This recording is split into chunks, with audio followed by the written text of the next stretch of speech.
Hi guys, and welcome back to Orchard Creek Homestead. So it has been quite a while since I've posted a video, and for good reason.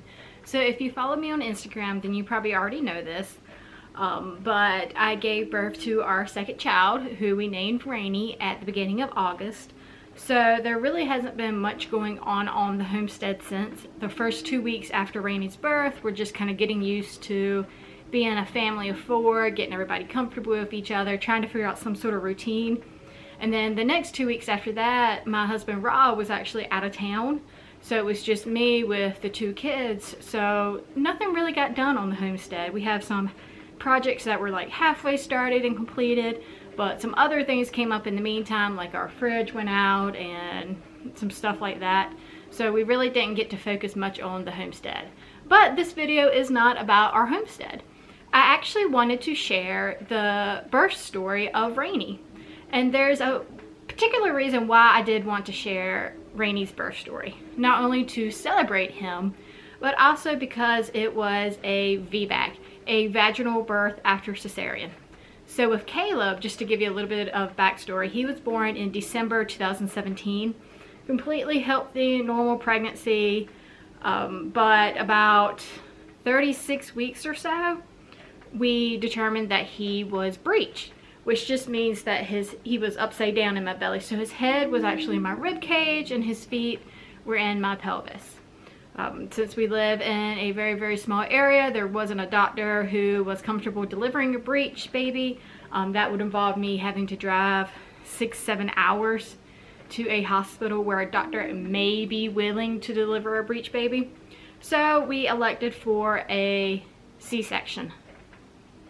Completely healthy, no reason for him to be breech, nothing like that. Now, I will say my OBGYN at my 6-week appointment with Caleb did warn me that while he was absolutely willing and supportive of women having VBACs, that in a lot of small towns, especially in North Carolina, I would have a hard time finding a provider that would be willing to support me through a VBAC. I said, okay, you know. So here we go, fast forward a couple of years later, I'm pregnant with Rainey. So with Rainey, we moved to a completely new area all the way across the state. I didn't go see a doctor until about 24 weeks. I had a completely healthy pregnancy up until that time. I monitored everything myself. I did my own prenatal care at that point. My blood pressure, I did urine tests, everything I did on my own, completely healthy. The only reason why I ended up seeing a doctor at 24 weeks was to establish care in this area, just in case we did have to have a hospital birth. Because see, my original plan was to have a home birth. Especially once we got into our new house, I had this vision of having a birth pool on our back porch, fairy lights, all of that. Well, in North Carolina, it is incredibly hard to have a home birth, and it's even harder to find a provider that would be willing to have a home birth for a primary VBAC, so your first vaginal birth after cesarean. And the same thing with a birth center. There was no birth centers nearby that would be willing to take me on as a client, since this was my first vaginal birth. And really the thinking behind that is they don't want to take on the risk, because there is a minuscule risk of a uterine rupture, meaning your scar where you had the C-section could split open, but again, that is very minuscule and very rarely happens. So I saw a provider at 24 weeks. It was public health, because that was the only person I could go see. Horrible experience with them. They referred me to another doctor. Horrible experience with them. I did find a provider at 38 weeks that was willing to support me through a trial of labor. So I saw them at 38 weeks. It was a hospital about 40 minutes away. I'm okay with that. Good deal. So at 40 weeks, I went to a doctor's appointment and I gave a urine sample, and they sent it off to the lab, and they called me the next day and said, you have extremely high levels of protein in your urine. It's something that I was already aware of. It's something that I have had before in the past. I had it with Caleb, extremely high levels of protein in my urine. Something that I have when I'm not even pregnant. But it did make them start thinking, you know, that I possibly had preeclampsia. Now, during my entire pregnancy, my blood pressure was perfect. Of course, once I started seeing the doctors, my blood pressure kind of creeped up as sort of that white coat syndrome and having so many negative experiences with providers in this area. But, you know, we got to 40 weeks, protein in the urine, I started having high blood pressure, and it got in my head a little bit, I will admit, and I started having headaches and thought I was having vision problems. I really think it was just that I hadn't switched out my contacts in a while. But they suggested an induction. At this point, they were saying that my baby, and this was a surprise gender. We were waiting completely till birth to see what gender our baby was. At this point, they were saying that the baby was about a little around 8 pounds or so. So at 40 weeks, they suggested that I go to the hospital and have an induction. They said it would probably be better for my health, the health of the baby, since I was showing signs of preeclampsia. So after going back and forth and taking a couple of days to decide, I did end up having an induction. So this is where the story begins. All right, and I would love to talk to people about why I chose to have an induction. I do believe firmly, and I said this throughout my whole pregnancy, that medical interventions lead to more medical interventions. And I did do my research and knew what I was prepared for. Just the same as throughout the whole pregnancy, I knew I was really going to have to fight to get my VBAC. So I was prepared going in and very knowledgeable, and like I said before in other videos, I am a doula, so I'm very familiar with the birthing world in general and a lot of the terms they use and a lot of different things in there, so I knew what I was in for. So me and Rob show up to the hospital on a Friday, August 6th actually, at 5:30. That was the time we had to be there for my induction. So, you know, you do your paperwork, and about 7:30 they came in, the midwife on call came in, and she gave me the option of starting Pitocin right then or going with the Cook's catheter. Now usually with an induction they give you a couple of different choices. There's some other ones that weren't applicable for me because they did increase the risk of uterine rupture. There's also the Foley bulb, which is a little bit different than the Cook's catheter. Whereas the Foley bulb has a balloon on one end, the Cook's catheter has a balloon on both ends, and they insert it into your cervix. So we went with the Cook's catheter, they inserted it, and I mean, it wasn't uncomfortable or anything. I was very nervous about that, but I was already 1 centimeter dilated at that point and had been losing my mucus plug the previous day and that morning. So, you know, my body was telling me it was ready anyways. We just rushed things a little bit, which I do regret a little bit rushing things, but I feel like it was the better option at this point. And the reason I'm sharing this is because there's so few positive VBAC induction stories out there. So I did want to share my experience. It may not have been the birth I envisioned or the optimal birth, but it is my birth and I'm so incredibly proud of how it went.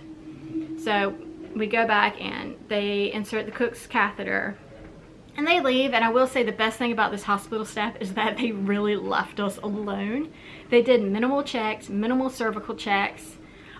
They actually only checked when I asked them to check me, which was fabulous. Because I know with a lot of people, they struggle with the idea of repeated cervical checks, which kind of interrupts your birthing process, gets you out of that mindset, and oftentimes a lot of people in the hospital will check your cervix without asking permission. But this hospital was very good about waiting for consent and waiting for me to kind of approach the subject with them. So 7:30 they inserted the catheter, the Cook's catheter. I started feeling contractions at that point, nothing unmanageable. At about 8, Rob went to go get some food, and probably about 8:30 or so I had to pee. So I got out of bed, and as soon as I got out of bed, there's just this rush of water, and I went to pee and the water just kept coming out and coming out and coming out. And every step I took, there was just more liquid coming out. So, you know, I was thinking, I think my water broke, which was a really cool, weird feeling. With Caleb, you know, I started going into labor. They actually had to push up my C-section date with him because I did start going into labor early, but my water never broke. So I'm standing there in the bathroom because I'm scared to move because every step I took, you know, more water came out, and I'm sitting there laughing, and Rob comes back in. I was like, can you please tell the nurses that my water broke? So they came in, I got back in bed, and they asked if, you know, I wanted the midwife to come check my cervix, and I did. So at that point, she came in, she removed the catheter. I was at 3 centimeters dilated, and she suggested Pitocin. I was very hesitant about Pitocin. Alright, I was very hesitant about using Pitocin just because I knew that that was one of the big things that led to repeat cesareans, is they rush you into getting Pitocin, and it just doesn't work out, and that the medical staff are unwilling to wait for it to work out. When we got in there, the midwife did say, when we were talking about Pitocin as an option, that she could start it, and then chances are it would probably be Saturday night before I delivered. Remember, we went in Friday night. So I did go with Pitocin, and they started me at a 4, and the contractions started coming a little more steady, and their goal was to cut it up every half hour to get me to where I needed to be to deliver. So they came in, they cut it up, which was fine. You know, the contractions started getting a little stronger, and I moved to the bathroom, and I got into the tub and just kind of let the warm water just kind of get on my back. Then they cut it up to a 6, and that's where the trouble started for me. My body could not handle it. The contractions were coming so hard and so fast that I could not catch a breath in between them. I couldn't breathe. My chest was locked up. I couldn't relax. I couldn't think. Rob was in there, and I told him, I was like, I just want to cry.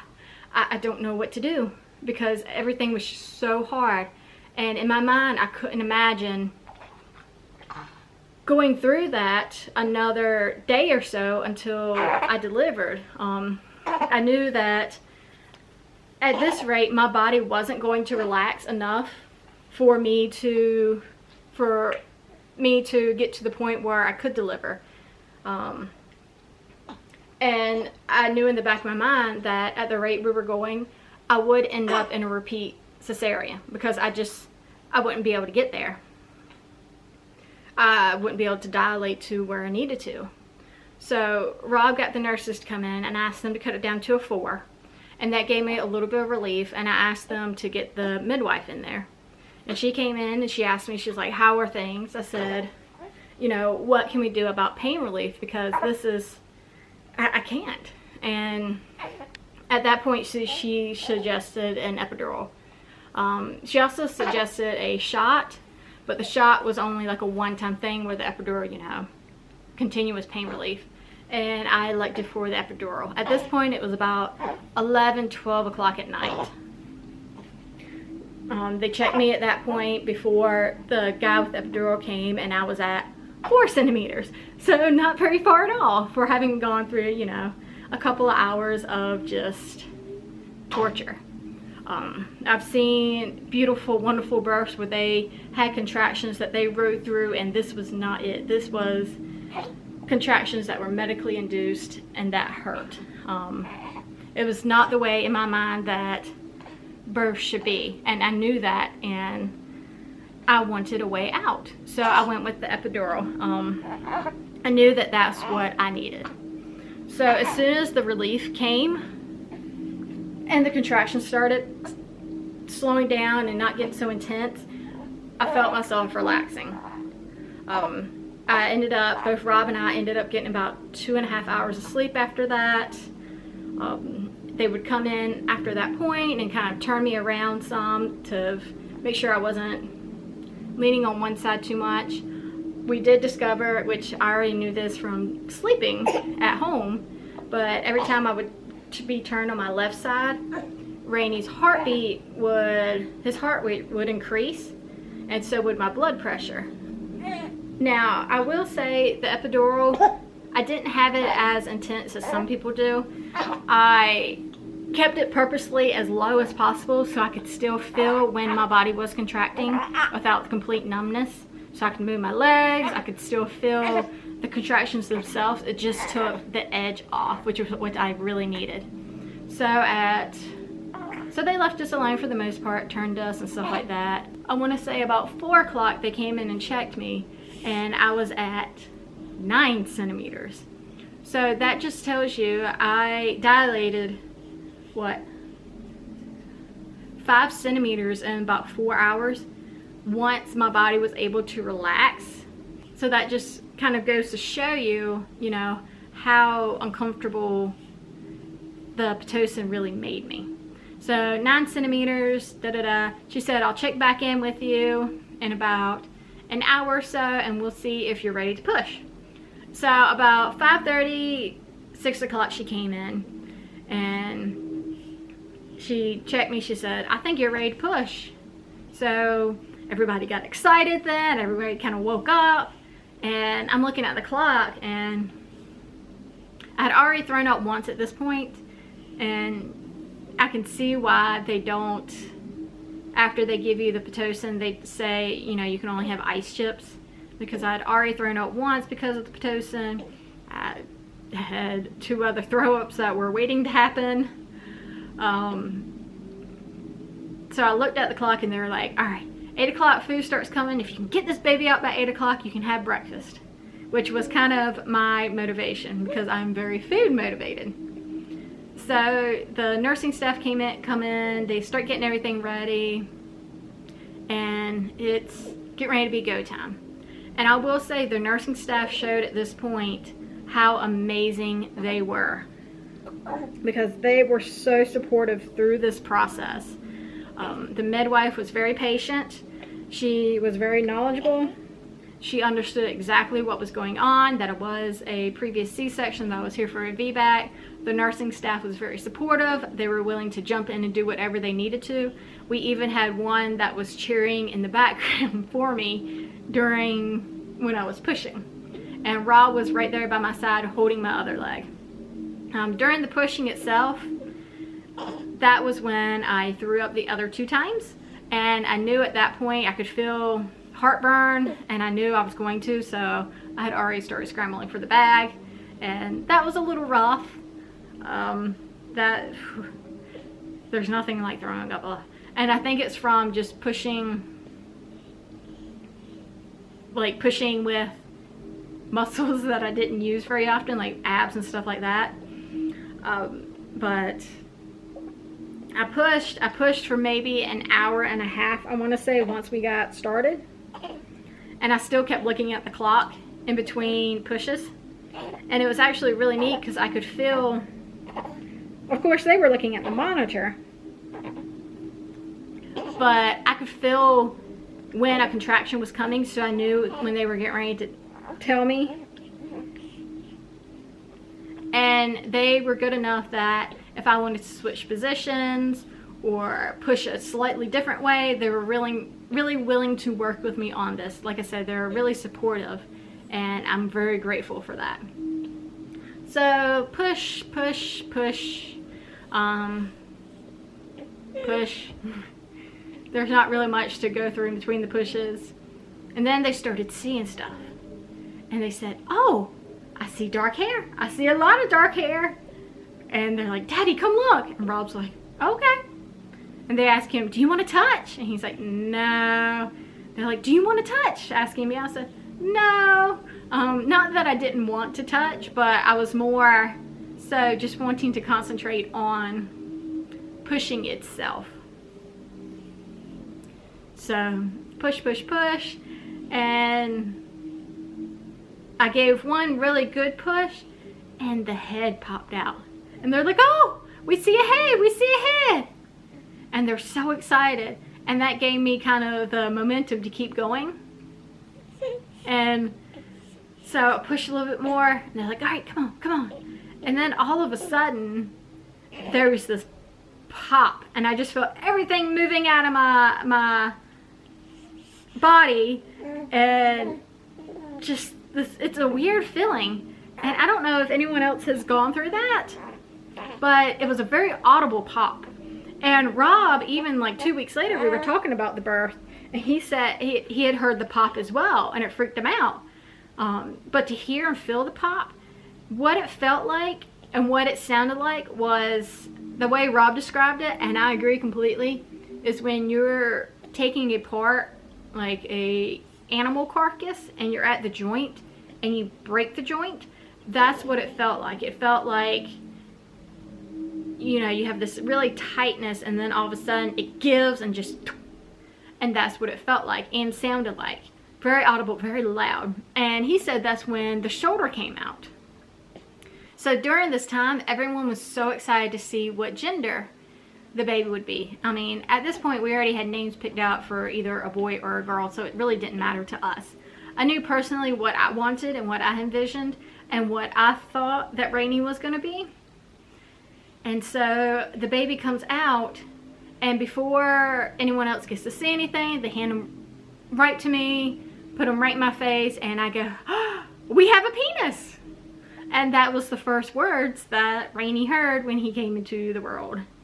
And so they put him right on my chest, and after that it was pretty much me and Rainey. And it was so very different, that birth, from my C-section. When Caleb came out, he cried the first, as soon as he was brought out, he cried, and Rainey didn't, which was very interesting for me. He just kind of looked, and he was looking at me and kind of looking around like, okay, what just happened? Which was very interesting. So they let me, you know, really bond with him. They asked Rob if he wanted to cut the umbilical cord. I think he did end up cutting the umbilical cord. And we both reminded them that I wanted to keep the placenta. And then they just kind of went about their business. I did tear slightly. I had a 1 second-degree tear. But I think that because the staff was so supportive and so willing to let me listen to my body and what positions I wanted to be in. Now, I mean, considering I had an epidural, I really couldn't get into a lot of the optimal positions, but they helped me out as best as they could. So kind of knowing my own body and getting to where we could get the baby out a few different ways and stuff like that, I think really helped me to not tear, as well as really waiting until I was ready. So we went to the hospital at 5:30 on a Friday night, and at 8:34 on Saturday morning, Rainey was born. And the midwife, she said that she couldn't believe that I gave birth to him so quickly. They all had thought it would be that night, Saturday night.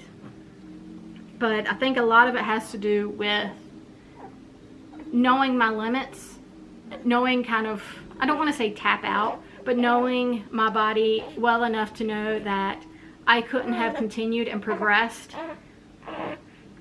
without getting some pain relief. I do have some sort of regrets that I did have to go the route of Pitocin and an epidural because I did want a natural birth. But all in all, it was a great experience, and I wouldn't trade it for anything. So the purpose of me recording this video is, like I said, there are so few positive VBAC birth stories, and even fewer that had a successful outcome with an induction. So this video is to really let you know that it is possible to have an induction when you're attempting a vaginal birth after cesarean, and for it to be successful. But the main thing is you have to know how to advocate for yourself. The biggest problem that a lot of people run into with inductions is, like I said, interventions lead to more interventions. You have to know what is best for you, you have to know your body, and you have to know how to advocate for yourself. If something isn't working or isn't comfortable, or if you feel that the hospital staff isn't there to support you in the best way, then you have to be able to say so and verbalize it. If they a lot of times they'll give you a time limit, and they won't ever tell you that they're giving you a time limit, but they have a time limit in mind of how quickly you should deliver a baby when you're trying for a vaginal birth after cesarean, before they start bringing up the idea of a repeat C-section.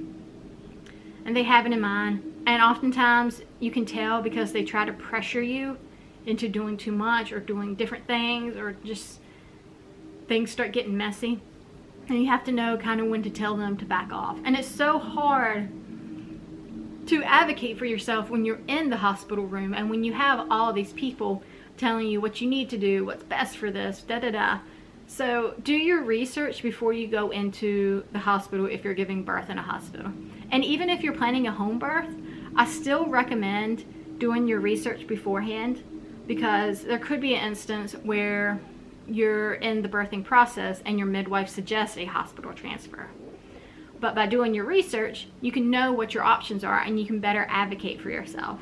So I hope you enjoyed this birth story. It was a little bit all over the place. Hopefully when I edit it, I can make it a little bit more concise. But I am so incredibly blessed to have two wonderful, happy, healthy boys in my life. I don't know if we'll have another child. Rob right now says flat no. I always said that if I had two boys, I would be perfectly happy and would not want another child. But honestly, I love being pregnant. I love the birthing process. So who knows what'll happen.